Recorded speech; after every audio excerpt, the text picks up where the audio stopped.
ఆయన బలిష్టమైన చేతి క్రింద దీన మనస్కులై ఉండుడి. 1 పేతురు 5:6. దీన మనసు గలవారు ధన్యులు, వారు దేవుని చూచెదరు.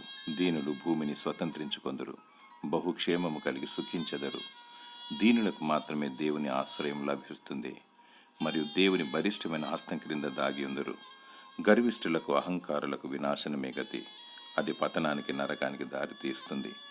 దేవునితో సహవాసం చేస్తే దీన మనస్సునిస్తాడు, అది పరలోకానికి దారి తీస్తుంది.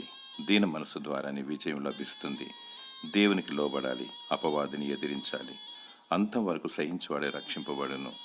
ఆత్మతో సత్యముతో ప్రభువైన యేసుక్రీస్తును ఆరాధించువారు అనేకమైన అద్భుతాలను సవిచూస్తారు. నిత్యము దేవుని యొక్క సన్నిధిని అనుభవిస్తూ ఉంటారు. దేవుడు తన మహిమార్థమై నిన్ను హెచ్చించి దీవించునుగాక. ఆమేన్.